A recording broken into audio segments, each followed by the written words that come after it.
like I was, and stranger than your sympathy.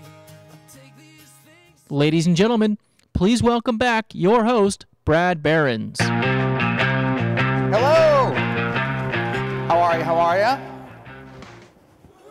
Okay, that was pathetic, but thanks for trying. So, we have a very exciting and new kind of session for you right now. So there are there's a bunch of interesting work going on about targeting, about how getting as close as you possibly can to your customer, to your consumer. We won't call it stalking, but you know, it's kind of close. And there's a similar amount of work about how different people cluster together in groups and how messaging cascades within groups in different ways. And so what we have this afternoon, are two speakers who are coming at that from two different perspectives. And what we're going to be doing during this session is trying to build a bridge between these two spheres of thought in our industry. But before we get to our speakers, I do want to say we have a gift for you. Actually, Guy Kawasaki, who was here 24 hours ago, right on this stage. Can you pop? There we go. So Guy, who with Robert Scoble had a wonderful book, had a wonderful conversation yesterday, and he's given 1,000 free copies of the digital copy of What the Plus, Google Plus for the rest of us, and it's available for the first 1,000 people at that URL, which I attempted to come up with something that was easier to remember, but it was all gobbledygook by the time I tried. So it's usend.it/adtech-WTP, What the Plus. I'm glad he didn't decide to what WTF. So tweet it out, download it. He's a wonderful writer. So back, away from our commercial interruption, let's get back to what's happening here. So we're doing two things. We have two 15-minute talks by two people who've done very recent books, both of which we want you to buy and to read. And we're going to have one come up, and then the other, and then the three of us will have a conversation up here, and then we'll open it up to questions. And so the work of the next 45 minutes is to see about building, as I said, that bridge between these two sets of ideas. So our first speaker is Joseph Turow. He is a distinguished professor at the Annenberg School for Communication at the University of Pennsylvania. His new book is called The Daily You, and it's about the extent to which the industry is targeting down to the individual, way past what we had, you know, a few years ago with, you know, Zip+4, down to every moment of every day. This is far from his first book. Just the most previous two, most recently before this, he wrote a book called Playing Doctor, about the history of doctor shows on television, and before that, a book about database marketing called Niche Envy. And so he is been observing our industry and the communications industry for many years, which is surprising because he's quite youthful, and he's here to share his thoughts about, culled from the book The Daily You. Let's give a big adtech welcome to Joseph Turow. Joe, come on out. Take it away. Thank you. Hi. Good to see you here, and thank you for coming. I want to talk about, it says Occupy Madison Avenue, and the sort of rhetorical question is, are we going to have down the line an Occupy Madison Avenue like we had an Occupy Wall Street? To what extent are people going to get so creeped out, so annoyed that we will see this kind of reaction? Let's see something about that. Really, what I want to say first, though, is how do we understand this new business? The reason that we're talking about this, the reason I'm talking about it, is that there's a transformation that's been going on in media planning and buying. I don't know how many of you were in this business 10, 15 years ago, but really the media planning and buying business today is new. And historically, there have been very few public controversies around media planning and buying. I mean, you can go back to the early history of the newspaper and the early history of the magazine, radio, and find this stuff. You know, in the early days of the newspaper, we're talking the 1820s, 1830s, publishers were afraid to put ads too large in newspapers because they thought people would get upset. Magazines until the early 1900s, were putting all the ads in the back of the magazine because they didn't want to intrude on the readers. And in the early days of radio, there were fights about whether radio should have ads in the home because it was too noisy. So there have been these kind of fights and also rating issues. And for example, in 1960, Nielsen was brought in front of the US Congress on the idea that Nielsen wasn't auditing African-American households well enough for the ratings. So there have been these kinds of controversies, but not a whole lot. In recent years, that has changed. One reason is that the business has moved from being a rather backwater area of advertising to being at the center of what's going on. I know a lot of people in media planning and buying like the idea that they get discussed as at the core of advertising, but, and some creatives get annoyed when I say this. But really, media planning and buying today is more at the center of advertising than it had ever been. And if you look at some of the charts that Terry Kawaya's put together, this is not one of his. I made this one up. His are much nicer.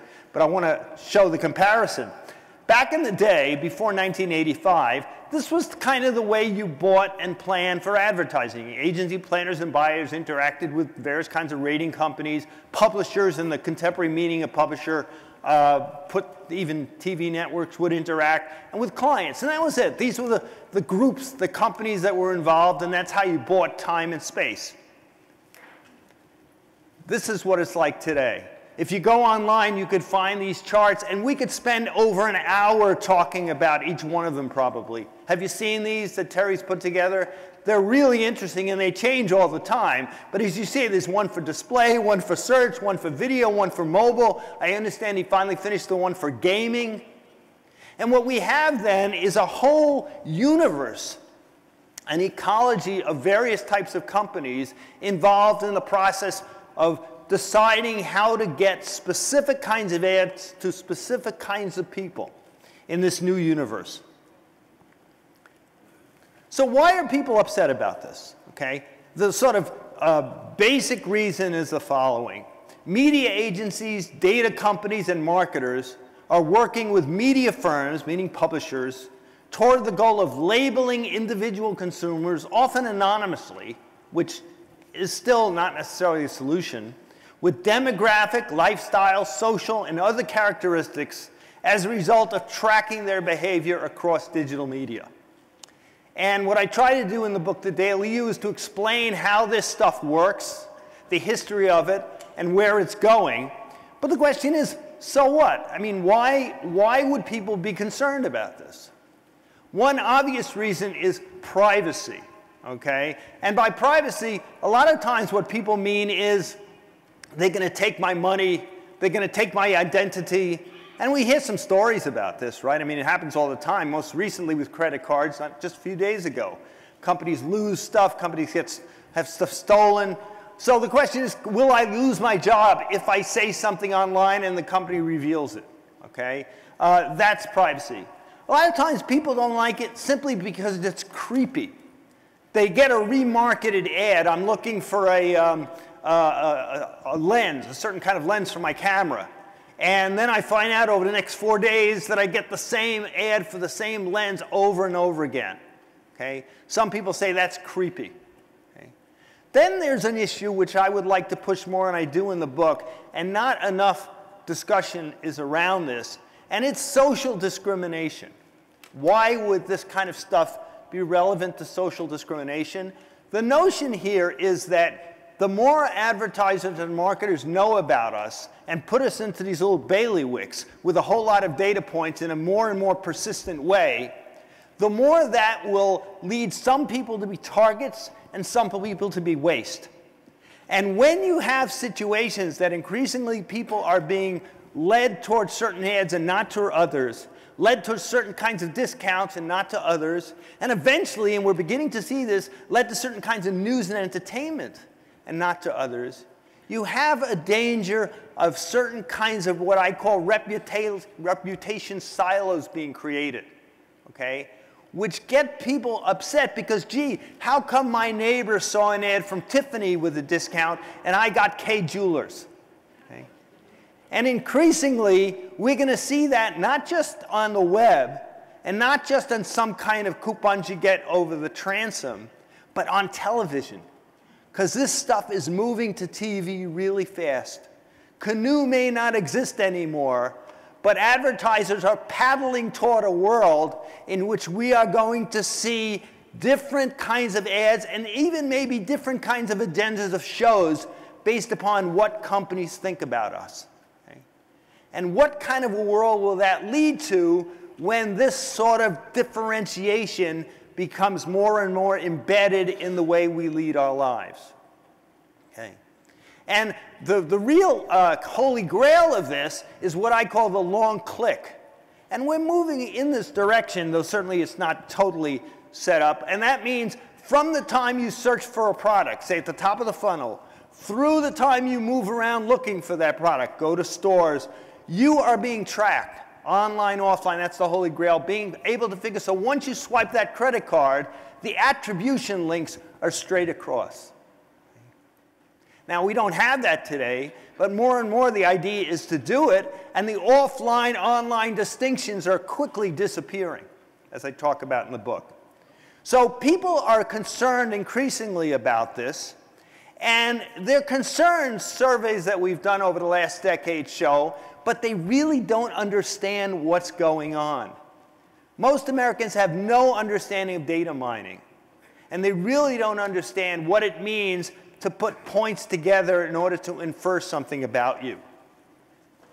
And we can see this all over. When I tell my friends about discount coupons, professors, for example, they don't really get the idea, why would I be concerned about 25 cents off? A lot of people are concerned about 25 cents off. But think about an airplane. When you go on an airplane, if you got here from some other part of the country, and you see that map once you bought the tickets, I don't know that this happens now, but it's very easy, if I were an airline, I would do this, to decide based upon what they know about you, what seats you would pay for, and show you a different map based upon that. If you're an aisle person versus a window person. So that my wife may get the window map, which really encourages her to buy a window seat, because she's not going to see a whole lot of window seats open. And another person will get an aisle. That's the kind of world we're moving into. And the issue of discrimination and the concerns that people have that they're not getting the best situation in life.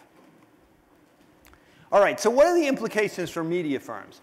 Media firms meaning publishers themselves. And I can't go into this a whole lot. I talk about it in the book. But not only is this affecting people's concerns about the way they are, and sociologists talk about the kind of discriminatory activities I've been discussing, but it's also changing the media environment, the nature of publishing. It's pushing advertising is pushing publishers down the food chain. The most obvious example is the newspaper industry. Okay? The newspaper industry is being upended as a result of all the things that I've been discussing. And media buyers are basically looking to a situation in what I would call a post-publishing world. Nowadays, with real-time bidding, you don't even have to worry, a lot of publishers don't, about the environment so much, except that if I'm looking for a woman who is interested in buying baby carriages, it doesn't matter where I can get her, as long as I can get her at this moment with this particular CPM. Okay? And that is changing the dynamics of what it means to talk about a publishing universe. It is also leading to content farms increasingly. And I know there have been some issues with Google and content farms trying to fix the problem, but you may know what a content farm is. It's the idea of a publisher creating content based upon trending on Google and Bing. So that essentially, if you find out that parakeets are popular, you get people to write parakeet stories and hope that they'll come up on the organic search engines, people will click on them, and you'll make money that way. This leads to a huge universe of freelance writers who get paid a very small amount of money for any story. And I understand that Demand Media, the biggest one, puts out 10,000 items a day like this. So this is changing the nature of journalism, changing the nature of content production. And it's also, and we could talk about this for a lot longer time, destroying that separation between church and state that existed. Okay, the notion of, it used to be the idea that editorial never talked to business. Okay? More and more, particularly in the magazine industry, that's falling apart. You can't run a business like that anymore. So the whole question of how are the media changing as a result of this transforming media planning and buying universe. So it's not just privacy and the individual, though that's a big part of it, but also the media themselves are transforming. So will all this lead to an Occupy Madison Avenue movement? I don't really think so. Partly because these issues are so complicated, and every now and then people do get what's relevant to them and what they want, often in fact, that unless they get hit with the idea that they're being discriminated against, we're not going to see this huge movement of people. It may happen, but I doubt it. More likely, short-term gains of targeting, I would argue, are going to lead to long-term losses for the industry incrementally down, as well as for the media system, because they will encourage mounting public suspicion and cynicism of media sources and marketers. People are going to really suspect the ads you send them. They're not going to believe that they're getting the best deals. They're going to worry that their neighbors know more. I've been speaking to people who are afraid to go online to a travel agent in their houses because they've heard, and these urban legends, that if they go to someone who's not been there, like their neighbor, they'll get better deals. So people don't believe what they're seeing anymore is the best way. There was an article just yesterday, I think it was, on USA Today about how companies are changing model numbers in order to fool people into not being able to do comparative shopping online. So increasingly we're seeing a cynicism and a lack of belief by the public that what they're getting really supports them.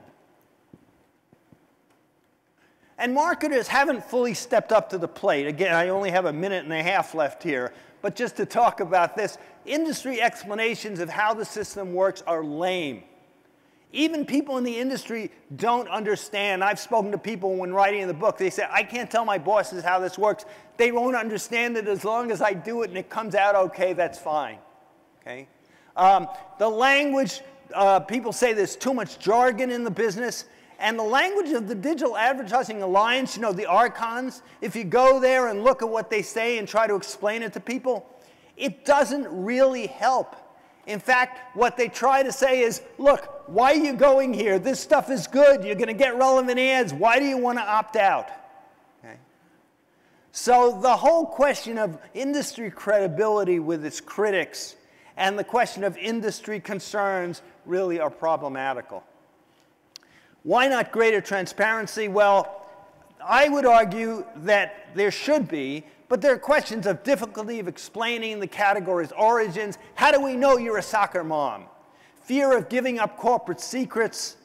I think there are ways to handle these issues, and I think the problems can be solved. But in general, as I finish, I'd argue that people in the industry need to think carefully about the world they're creating through media planning and buying decisions. You can't say that there is no shame in being a stalker, as one major ad agency said recently. That's not an attitude you can have for the public in the long run.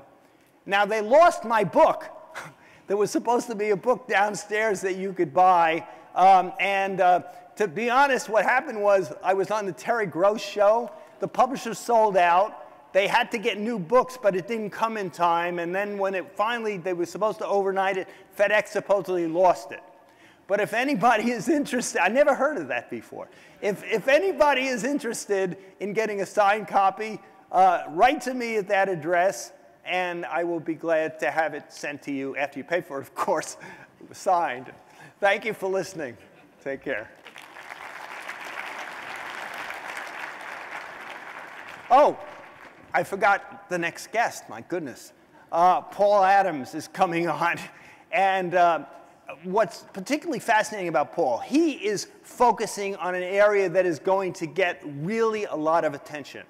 Most of the time, people talk about, in this business, people talk about individuals and individual targeting. What Paul is focusing on his book called Grouped, and what he spends his life thinking about, is how can we look at groups, individuals in their relationship with other individuals as dominant categories for understanding this world. And he does it, he talks about it in a way that emphasizes what I really care about, and that's transparency.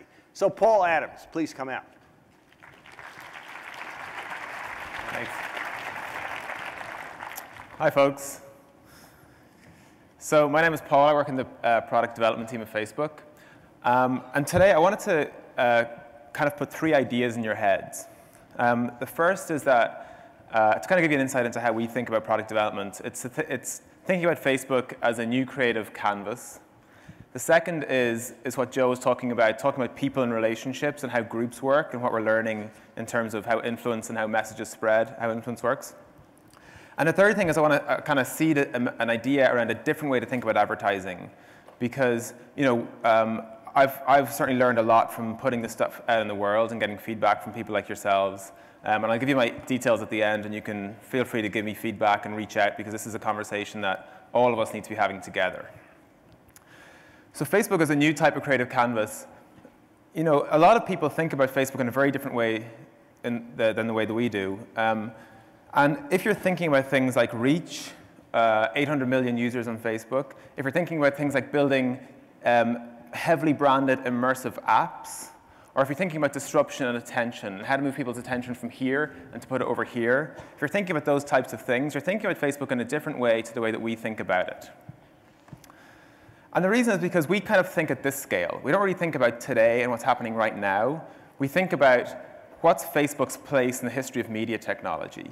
And if you look back, we've been around as a species for a long, long time. This is my oversimplified history of humanity. Tens of thousands of years ago, where we've been around for tens and thousands of years, if you look at some of the recent inventions, things like the telegraph, something we don't talk about very often, or the telephone, TV, they were basically invented yesterday. And things like marketing, branding, and advertising are also incredibly new. And the reason that we think about this scale is because technology changes incredibly fast, and people change incredibly slowly. So I want to read this quote out to you. I've taken out the technology. This new technology will produce forgetfulness of those who learn to use it, because they will not practice their memory. You offer the appearance of wisdom, not true wisdom. So this is Plato talking about the alphabet. And Socrates wouldn't write anything down because he felt the same thing. They felt the alphabet was a really bad invention. And it turns out I think the alphabet was useful. The same is true for a lot of new technologies, right? These themes reoccur. So if you look at the printing press, photography, the mobile phone, they were all the death of privacy, right? I remember a time when I didn't have a mobile phone and didn't want one because I thought the idea of anyone being able to call me no matter where I was a really bad idea. I think that's useful as well. And the telegraph was death. The newspapers, a lot of these technologies were censored, so a lot of the same patterns reoccur. But I think what's most interesting is that every single time people applied the ways they work with existing media to the new medium. The alphabet isn't even on here, it happened so long ago. But spoken, the first kind of written docs were basically written like you would talk, because speech was the media before that. Same with the printing press. People didn't print small books that were portable and could be transported.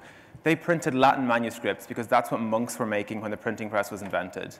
Same for the telephone, it was pitched as a broadcasting device. Same for the cinema, it was visual. The first movies were visual newspapers. TV, first TV shows were film plays. First TV ads were people reading a radio script into a camera. And same with the web. People copied and pasted print materials, put it online. And the same is happening today. People are applying the ways they work with existing media to Facebook. So if Facebook is not like these other media, and it exists alongside all the other media, right? There's a role for TV, there's a role for radio, and Facebook is slightly different. It's kind of obvious to say that Facebook is about people and their relationships. So the way that I like to describe this to people is, imagine that you're at a party, and you're catching up with an old friend, you haven't seen each other in a while. Maybe you're gossiping about people, all gossip isn't negative, by the way. You're gossiping about someone you know in common, and someone comes up to you, maybe it's an acquaintance or a stranger, and kind of interjects and says, hey, you guys, I'm sure that what you're talking about is pretty interesting, but I have something to say, right? We have a word for people like that, and I won't repeat what it is on stage, but it's not a good experience, and yet that's the experience that most people are trying to use on Facebook, because that's the way the other media have worked, and have worked successfully. So Facebook is about people and their relationships, and there's kind of two main things that I wanted to explain to you guys. You know, I could talk about this stuff all day. The first is that we build relationships through many lightweight interactions over time. So if you think about how you meet people for the first time, it's usually through a friend of a friend, right? And it's in a group setting. And maybe you meet again and again through a friend of a friend, mutual groups of friends. You start to get to know people, you grow closer, you discover you both like skiing or snowboarding, you start to go together in groups, and then you start going yourselves, and the relationship builds slowly over months, sometimes years, through these many lightweight interactions over time. And you end up in a place where you're comfortable doing the YMCA together in a bar and showing it to a lot of people you don't know on stage. All right, but this is how relationships form. Many lightweight interactions over time. The second thing, and I'll come back to why this is important for advertising. The second thing is that people live in networks. And this may sound really obvious, because all of you guys are surrounded right now by a bunch of people. When you go home, you're surrounded by people at work, on your commute, right? Sometimes people you know, sometimes people you don't. But that is not how marketers and advertisers have thought about people. Right? We've thought about people historically as independent actors, right? Moving down this rational decision-making process through this funnel. So people live in networks, we're surrounded by people all the time. The people that do think about networks often think about this model. Right, that there is a person of great influence, usually called an influencer, which is not a word I'm very fond of, and that they can influence the masses. These are heavily connected people who can influence the masses, and if we find them, our marketing and advertising will be very successful. Almost all research, there is tons and tons of research, especially in the last 10 years, that shows that this is mostly a myth. Right? There are isolated examples where this does occur, but in most contexts, for most people, it's a myth. This is not how influence works. This is not how messages spread. And the examples where it does work are so rare, it's going to be incredibly hard and inefficient to find them. So we need to think about different things, the fact that people live in networks.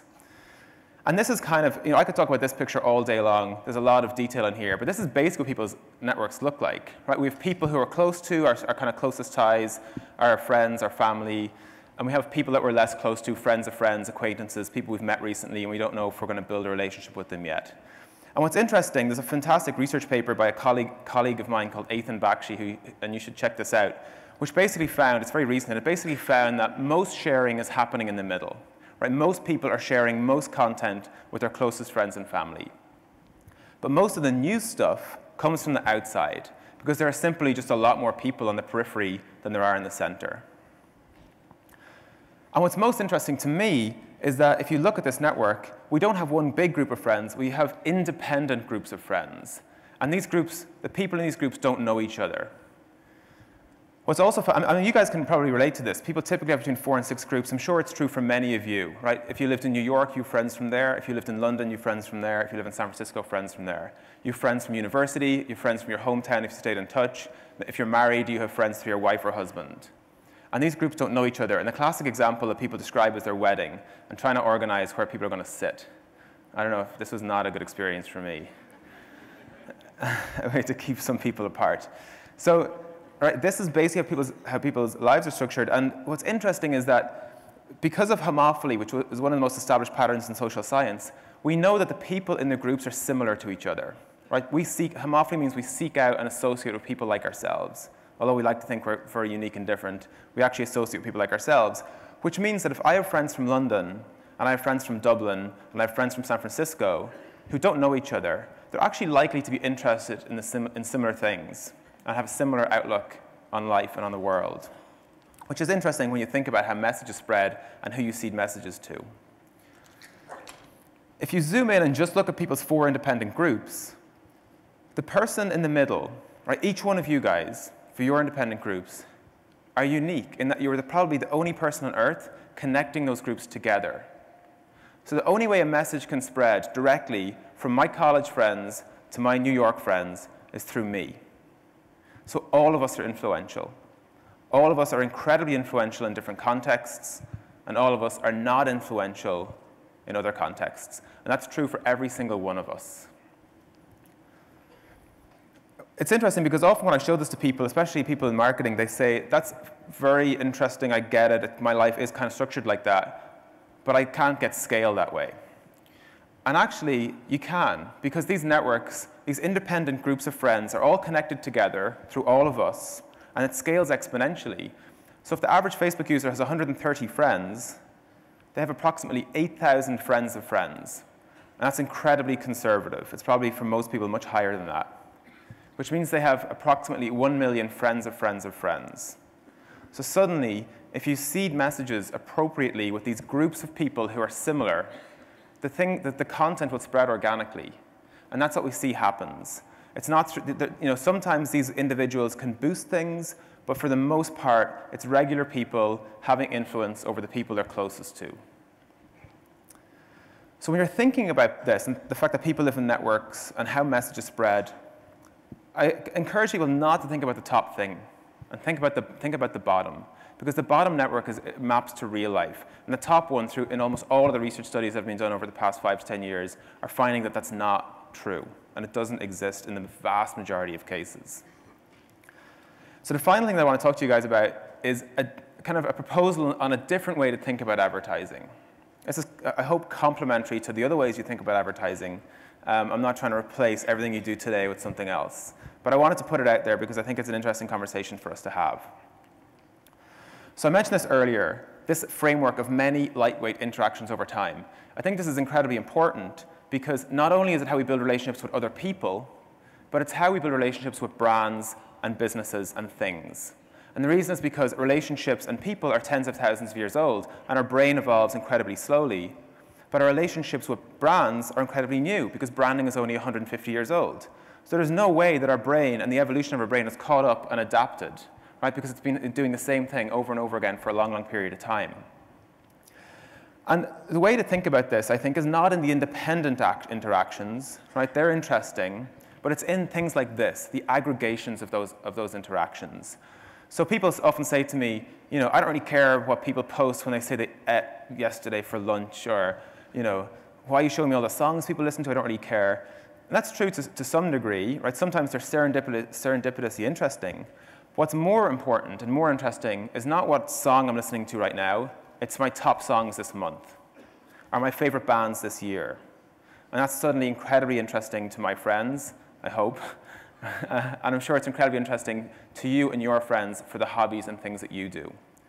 And so we're trying to move people away from thinking about these big, immersive, heavily branded apps, because most of them, the big apps that people build for brands, most of them have virtually no usage. And trying to get people to think about Open Graph and publishing these stories that, when aggregated, can form these really interesting things on people's timelines. They're just better. They're better in terms of publishing, and they're better in terms of consumption.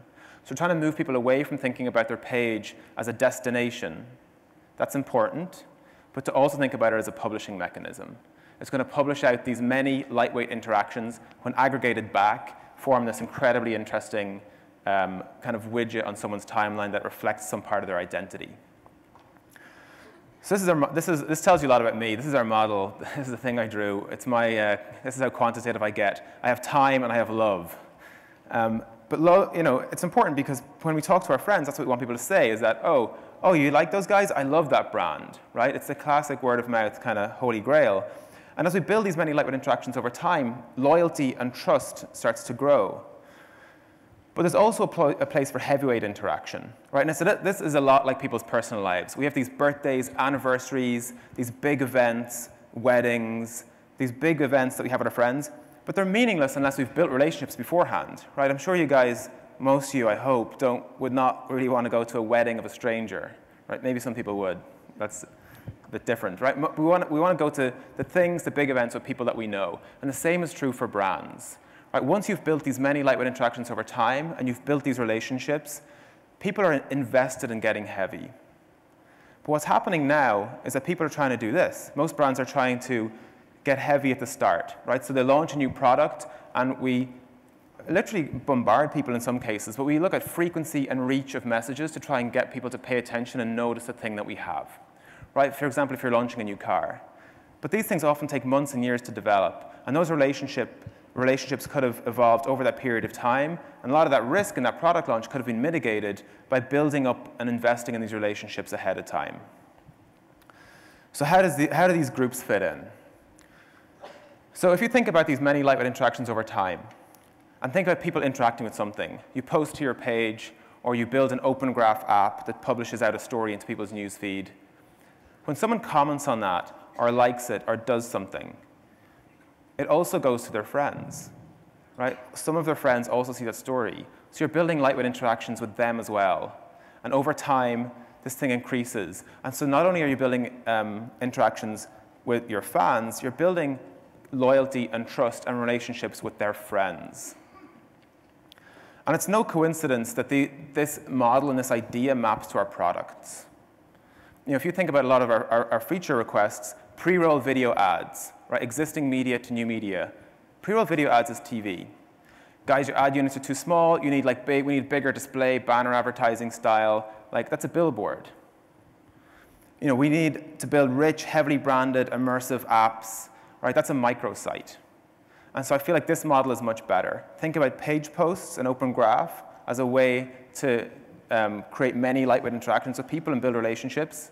Once you've done that, you can build heavier weight interactions, and people will be invested in using apps. And then finally, using sponsored stories, you can reach out to those people's friends of fans and start to build lightweight interactions and relationships with their friends. So that's how we think about product development. I hope this helps. These are the kind of 3 things I talked about. Facebook is a new type of media, so to think about it in a different way than TV or radio or print. People live in networks. It's incredibly important to stop thinking about people as independent, isolated actors, because we're not. And the final thing is think about many lightweight interactions over time. This is the book that I wrote. A lot of the stuff about social behavior and influence in a lot more detail than today is in the book. That's my handle everywhere on the web. Feel free to reach out. I'd love to chat to you guys. I feel like this is a conversation, I hope, not me just talking at you. So thanks very much. Come on and sit down.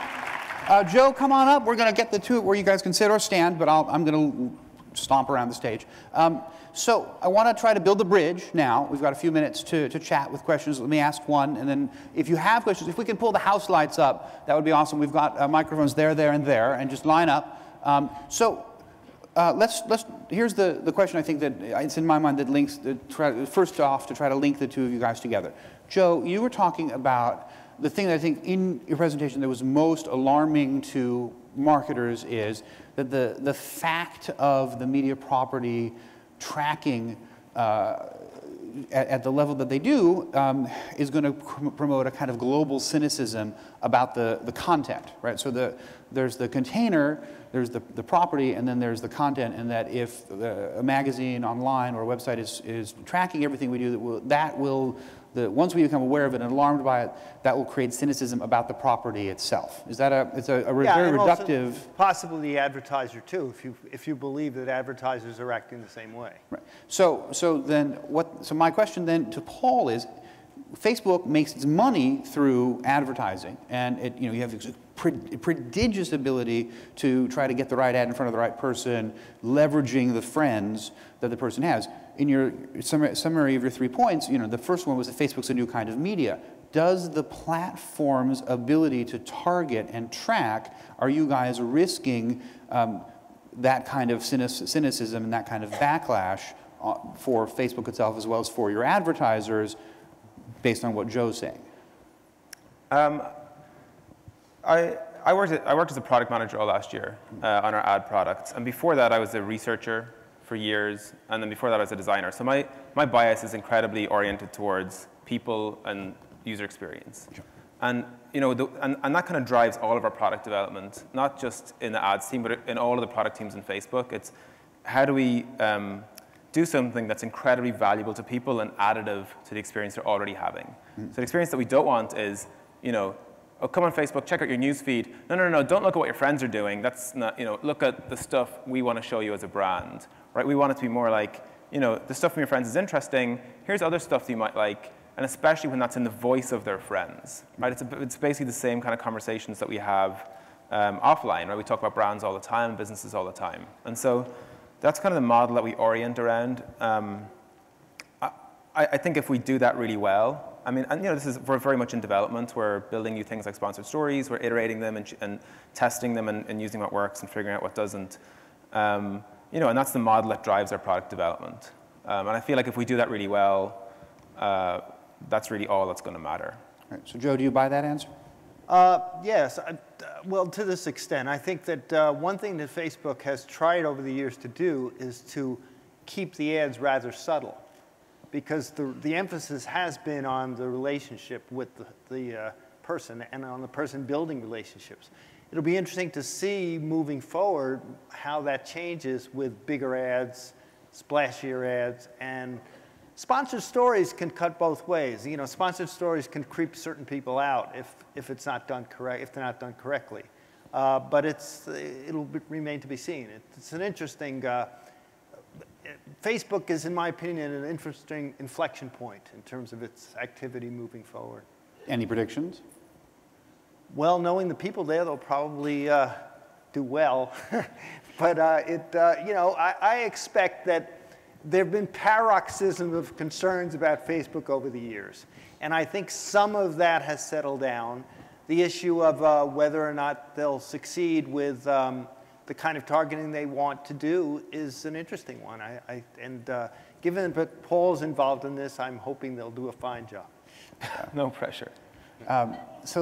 There's another kind of thing that came out of my reading of both of your books, and I want to try to interrogate that for a second, which is one of the things that's interesting about, Joe, what you're talking about is the notion that the social discrimination of the long click, and the idea that eventually we'll be served different versions of reality by media. Right? And I kind of dismissed that at first because I thought, well, people do ultimately pop up from their screens and actually talk to other people.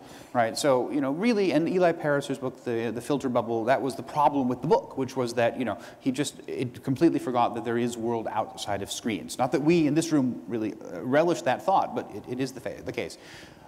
And then I read your book, Paul, and you're talking about homophily, which is the idea that, well, we're mostly friends with people who were kind of alike anyway. And so should I be, let's start with Joe, how alarmed should we be? Because if Paul's right, really we're influenced by the people around us who we're tight with, and so perhaps we shouldn't be as alarmed by the screens. On the other hand, if they're getting exactly the same kind of targeted messages as we are, then there is cause for concern. So I'm trying to decide whether I should start panicking. I wouldn't make it totalistic. We're never going to live in bubbles that are totally surrounding us without any opportunity for other environments. But I do think, particularly when right now, this is the Spanish Civil War version of the future. Can you tease that out for us? During the Spanish Civil War, countries used the war to develop armaments that they ended up using in World War II, okay? Now, I don't mean to be violent about the metaphor, but what I'm saying is, you know what the future of this is? Television, okay? Television isn't going away, but television is going to be the internet, okay? And when we have a world in which the kind of audio-visual commercials using technology by companies like Visible World, which today can layer commercials on the fly, given the right kind of processing, based upon what the company knows about you and your household. We're in a world not too long from now where the potential of seeing very different things based upon your socio-demographics, your geography, and all that are very much possible, changing the ads, changing the coupons, and also changing the entertainment agenda that you get. Okay? Now, again, I don't want to make this totalistic, but it is quite clear that more and more we will be in an environment that is comfortable for us and that advertisers feel is comfortable for them. We may feel this is terrific because we're at the high end of what advertisers like. Other people may say, hey, I don't want this world because I'm getting dissed by it. So it's sort of like someone this morning referred to Neil Postman's Amusing Ourselves to Death, and he was saying the difference between George Orwell and Aldous Huxley, and you're a Huxleyan in your perspective. You think that we'll be going... It's more Huxley than Orwell, yes. So, well, Paul, given the one thing I think that sort of militates against this is that thing on your chart that looks kind of like a propeller, right, or the 4 different things. Do you think that the centrifuge going through all of our different groups are going to work against this total, you're not totalizing, I am, against the sort of dystopic vision of the future in which we're all quite happy and anesthetized? Do you think that our far-flung network could break us out of that bubble? I'd go back to Athan's paper, my colleague who I mentioned. He published his paper maybe a month ago or so, and I wish he published it before I wrote the book so I could have added the detail. Because I think going forward, we're going to look back at this as a landmark study in social science, because it's the first kind of systematic, rigorous, tens of millions of people, like rigorous look at how messages spread and how influence works. And what he basically found, to oversimplify it, and I encourage everyone to check it out, is in these inner circles of the people that we're emotionally closest to, that's where most things are shared and get shared. But interestingly, because of homophily, often we would have seen those things anyway. Because we're alike, we're both watching the same TV shows, we're both watching the same, we're consuming the same media from like different channels. And a lot of the new information actually comes from the periphery. So a lot of this information we're seeing at the periphery, in terms of our weaker ties, some of it is a lot of it's of no interest to us, because those people are more disalike. Is dislike a word? Unalike, more unalike than we are. We're more unalike. But sometimes something is interesting there, right? And then we pull it in, and then we share it with our closer ties, and that kind of gets spreads around, because if we're interested in it, the chances are that our friends are. So actually, the author of the filter bubble wrote up an article in Slate, I think it was, about this paper and about how actually the filter bubble doesn't really exist, and that this is kind of these subtleties are actually how things are getting shared in our inner circles and being pulled in from our weaker ties. So Joe, outside of our own bubble, which is the internet advertising, any last words on this question? No, I think we're at a point of tension. I absolutely agree with Paul that this doesn't have to be. But I do, at the same time, I've been doing studies, national surveys, since 1999 about America's understanding of and opinions about this world. A lot of people are really nervous out there. A lot of people feel they know they're ignorant. And the kinds of answers they give are so often out of whack with what the industry does that this ought to be a measure of concern, okay? People misunderstand even what a privacy policy is consistently over time. One example, if I may, very quickly. We've asked this 4 times, and I think we're going to ask it again. True or false? When a website has a privacy policy, it means the site won't share your information without your permission with any other companies, something like that. Between 58 and 62% of Americans say that's true, and 15% say they're not sure. We've done this 4 times, okay? 75% of Americans get that wrong, that very basic piece of data. So the sort of awareness of people in this room is so different from the awareness of people out there in regular, everyday life. And yet the concerns and the nervousness about this, because they see a lot of this happening, they're not sure why, and they think they're being screwed. And if you look at the popular press, that's the message over and over again. There were 3 articles yesterday in USA Today that I got from my hotel room that said basically, you're being screwed by marketers. So I think it's really important for the industry to realize this and begin to help people understand, not by talking down to them, but by working with them. And the idea of groups and getting groups together to understand this may be one way to do it. Well, I think that's a great place to stop. I've read both of these books cover to cover. I've taken extensive notes on them. They are well worth your time and your money. Please go buy them and read them. Let's give Joe and Paul a big round of applause. Thank you, gentlemen, both. And they'll be around, and I think Paul, tragically, we can't do a book signing with Joe because the books didn't get here, but we have Paul's. And there is this thing called Amazon where you can buy them. So bye-bye, everybody. Thanks. Come back for the afternoon session. We first have gaming and then music. It's going to be a great way to end the show.